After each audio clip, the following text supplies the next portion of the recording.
Office buildings can be sites of paranormal activity too. Here are true horror stories that reveal the eerie occurrences in seemingly mundane workplaces. Enjoy these chilling tales.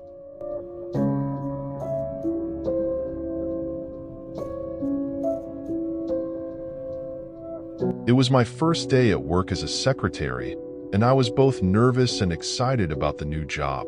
The office building was an old, charming structure with tall windows and creaky wooden floors, adding to its unique character.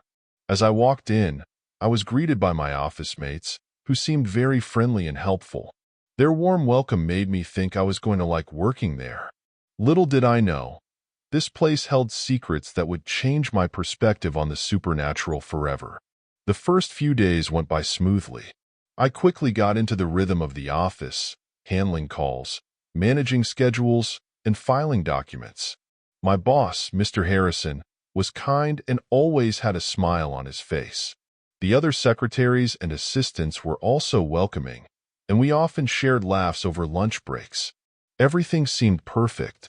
One afternoon, Mr. Harrison asked me to pick up some important documents from his office. His office door had a small glass window, just enough to see inside. As I approached, I noticed a man sitting on a chair with his back to me, facing the wall. Assuming it was Mr. Harrison, I greeted him cheerfully as I turned the doorknob and pushed the door open. But when I stepped inside, my heart nearly stopped. The chair was empty. There was no one in the room.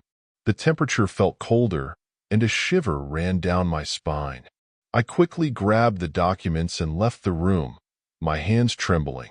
As I walked back to my desk, I couldn't shake off the eerie feeling that something was terribly wrong. Still feeling unsettled, I decided to confide in my office mate, Sarah, who sat next to me. Sarah was a cheerful woman in her early 30s, always ready with a joke to lighten the mood. I told her about the man I saw in Mr. Harrison's office and how he vanished when I opened the door. Her reaction was unexpected. She leaned in closer and lowered her voice. "You saw him too, huh?" she said, her tone serious. "That's the old boss. His ghost haunts that office. He committed suicide in there years ago." My eyes widened in disbelief. "Are you serious?" I asked, hoping she was just trying to scare me. Sarah nodded. "It's true. His name was Mr. Collins. He was the boss before Mr. Harrison. People say he couldn't handle the stress and ended his life right in that office. Ever since, strange things have been happening. Lights flickering, cold drafts, and sometimes people see him sitting in that chair, just like you did." A cold sweat broke out on my forehead. I had never believed in ghosts or the supernatural, but this experience shook me to my core. That night, I could hardly sleep, haunted by the image of the man in the chair and Sarah's words echoing in my mind. The next day, I arrived at work feeling exhausted and on edge. Every creak of the floorboards, every flicker of the lights, made me jump. The office that once felt welcoming now seemed sinister, filled with an invisible presence that I couldn't ignore. Despite my fear, I tried to focus on my work, hoping to distract myself from the unsettling thoughts. But the more I tried to ignore it, the more the atmosphere around me seemed to close in, heavy and oppressive. It felt like someone was always watching me, especially when I had to walk past Mr. Harrison's office. By lunchtime, I couldn't take it anymore. The fear and anxiety were overwhelming. I went to Mr. Harrison and handed in my resignation. He looked surprised and concerned, asking me why I wanted to leave so suddenly. I couldn't bring myself to tell him the real reason, so I mumbled something about personal reasons and needing to take care of family matters. As I left the office for the last time, I felt a strange mix of relief and lingering fear. I couldn't shake off the feeling that the ghost of Mr. Collins was watching me leave, silently observing from his eternal prison within those walls. Even now, when I think back to that time, I can't help but wonder about the stories that old building holds. The friendly smiles of my office mates, the creaky floors, the small glass window on the door. They all seemed like pieces of a haunting puzzle that I had only just begun to uncover. And as much as I try to forget, the memory of that day lingers, a chilling reminder of the ghost stories at the office.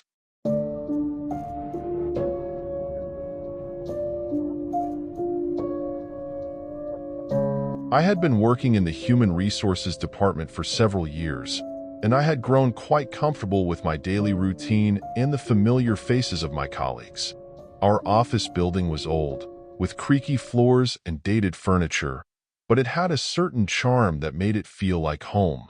So, when my boss informed me that I was being sent to our company's new branch to train a new employee, I was both excited and a bit apprehensive. The day I arrived at the new branch, I was immediately impressed. The building was a sleek, modern marvel, with glass walls, polished floors, and the unmistakable scent of fresh paint and new furniture. It was a stark contrast to the quaint, somewhat shabby office I was used to. I felt a rush of excitement at the thought of working in such a contemporary environment, even if only temporarily. The first few days went by smoothly. I met the new employee, Jake, who was eager to learn and quickly picked up the ropes. The rest of the staff was friendly and welcoming, making the transition easy. During our breaks, I often chatted with my new office mates, getting to know them and sharing stories about our respective office experiences. One afternoon, during a particularly busy week, Jake and I decided to take a break and grab some snacks from a nearby convenience store. We brought our snacks back to the office and settled in the break room to eat. The break room was cozy, with a small table, a few chairs, and a pantry stocked with various instant foods and utensils. As we were enjoying our snacks, we suddenly heard a loud thud from inside the pantry. We glanced at each other but shrugged it off, assuming something had simply fallen off a shelf. A few minutes later, there was another thud, louder this time. Jake stood up to investigate, curiosity getting the better of him. He opened the pantry door and found a cup of noodles lying on the floor. "That's weird," he said, picking up the noodles and placing them back on the shelf. "No one else is in here, right?" "Yeah, just us," I replied, a bit puzzled. We resumed eating, but the incident left an uneasy feeling hanging in the air. Just as we were finishing our snacks, we heard another sound, this time a clattering noise, like utensils falling to the floor. We both jumped up and rushed to the pantry. The sight that greeted us was unsettling. Utensils scattered all over the floor, as if someone had deliberately thrown them. "Okay, this is getting creepy," Jake said, his voice tinged with nervous laughter. "There's no wind in here, and the door was closed." We quickly called our office mates over to show them what had happened. One of them, a woman named Lisa, took one look at the mess and sighed. "Must be the playful child ghost again," she said nonchalantly. "The what?" I asked, feeling a chill run down my spine. "Yeah, this building was built on land that used to be a cemetery," Lisa explained. "There have been a lot of strange occurrences ever since we moved in. Some say it's the spirit of a child who likes to play pranks on us. Things falling, lights flickering, that sort of stuff."